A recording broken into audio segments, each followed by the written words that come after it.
YouTube, this is Gracie and welcome back to my channel.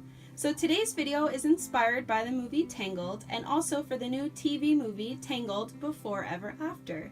It's a really cute movie that tells you about what happens to the characters after the original film, and it's on the Disney Channel right now, so head on over there and watch it for yourself and enjoy. I got a little overexcited and made just a few extra cards for you guys today. So I'm going to briefly mention the main concepts and ideas for each card. This card in particular was inspired by Rapunzel herself and all those really pretty flowers that those little girls braid into her hair. The sentiment on the front is a little take on the song that you have to sing to get her hair to glow, to heal Flynn Rider, and also to make Mother Gothel young again. Now it says bloom and grow, but the song that they have to sing says gleam and glow. So I thought that was a really cute take on the song. All I did to make this card was took my original size card and ran a bunch of washi tape, which I used these ones here from Recollections. And I just chose all kinds of flower designs and flower colors. Ran those across the top and just cut off the edges. For the sentiment here, this is just a tag from a piece of cardstock that we got from the scrapbooking store, and I'll leave that in the description box below if you're really interested to find this for yourself. All I did was cut that out and add some pop dots to the back and did it at a little bit of a tilt to add some interest to the card. I also added some brads to the corners to again add some more color and bring the whole card together. So you can kind of see the dimension there a little bit. On the inside, I again just carried through the washi tape, took a die cut and put the sentiment, let your love shine bright. Again, another take on the fact that her hair glows. On the very back side is my G logo in pink. And that's it for that card. For the next one, it's just a simple apple. And you may be thinking, why is there an apple in Tangled? Well, don't forget that there is Maximus, the trusty horse, in the movie, and he loves apples. So I thought this would be a really cute take on that. And also you can give this to a teacher, a tutor, or someone who just really likes apples. You know, it is springtime coming up, so why not, right? All I did to achieve this look was took one of my original cards and cut it down, and took a die cut from Stamps of Life, which is these two die cuts here.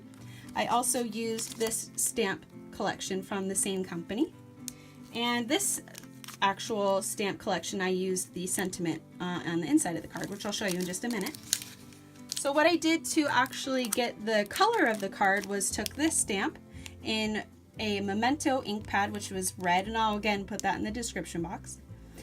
And because I didn't like the whole stamp effect, it did give some really nice speckle look to it, but I colored the rest in with Copic pens to kind of get the lines and the little shine mark from an apple.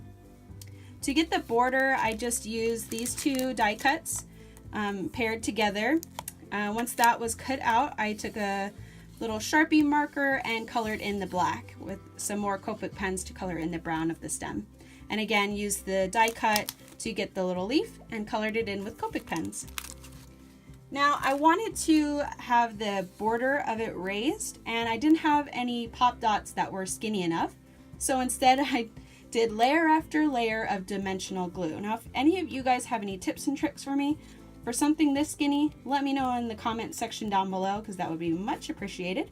I just thought it was kind of a modern take on it, a little bit of extra interest to it as well. I don't know if you can really tell, but it looks pretty cool.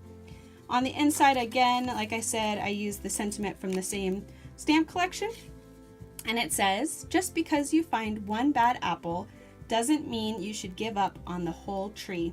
I thought that was kind of a fun take on Maximus's attitude towards Flynn Rider. Kind of changes his mind about him in the end. So the very back side, I used my G stamp in Memento Tuxedo Black and a little Lawn Fawn apple stamp there. For the next card, I did a wooden stamp of a frying pan, because everyone should have one, right? According to Flynn. And I just used the extra piece of the card from this one here, and actually if you really wanted to, you can make this like a whole collection. And stamp that again in Memento Tuxedo Black. took some brads in all the 4 corners, which is just silver brads, ran it through, and because I didn't want the backs to show, I took a piece of scrap paper, ran that through an embossing folder, which is this one here from Lifestyle Crafts. Thought it was a cool design. It kind of looks like Rapunzel's hair. And I think I used it in one of my original cards on my channel. So if you're interested in seeing that, it is my Nightmare Before Christmas cards. And that's one of my very first videos that I ever did. So all I did was just glue that to the front of the card, or back side of the front. Anyway, I used the You Spice Up My Life because I definitely feel that Rapunzel was very thankful to Flynn for introducing some life to her life. And on the very back side, just a simple G. For the very last card, it is definitely inspired by the paper lanterns, which is the whole goal and idea for the original film. Now, I just took one of my larger cards, stamped a bunch of lanterns, which is this collection here from Fawn. Love me some Fawn.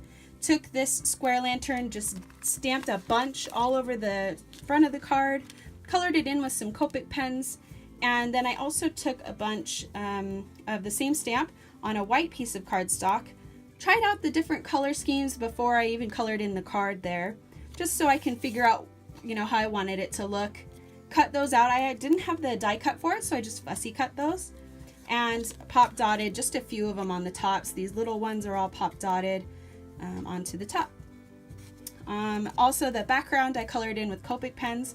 That was kind of an afterthought. I thought it was maybe just too unrealistic to be on white paper because it is at nighttime when the paper lanterns are shining, so just for that kind of concept I wanted to color it in a little bit darker.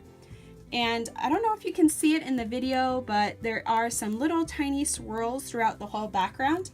Thought it was kind of, cute and quirky and add some more interest to the card. For the very inside, I did same concept for my last video, which is my Beauty and the Beast video, and I did the same kind of look for those cards. I ran the cardstock through an embossing folder and took some gold putty and just used my thumb and spread it all the way across. This is really fun stuff to get, so I definitely recommend it. It's from Art C or Art Co and something like that.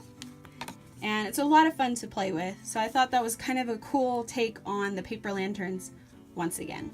I left the inside blank because I kind of thought you could really write whatever you wanted inside, write a long letter, whatever you wanted.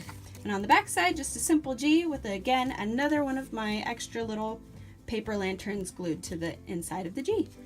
And there you have it. There are your Tangled Before Ever After / original film inspired and Disneybounding greeting cards. I hope you guys liked this video. If you did, please give it a thumbs up. Let me know what you thought in the comment section down below. And definitely check out my older videos. There's some good explanations of what Disneybounding is and what Disneybounding greeting cards is. So I will see you guys next time. Stay tuned for next week's video. Hope you have a great day. Bye!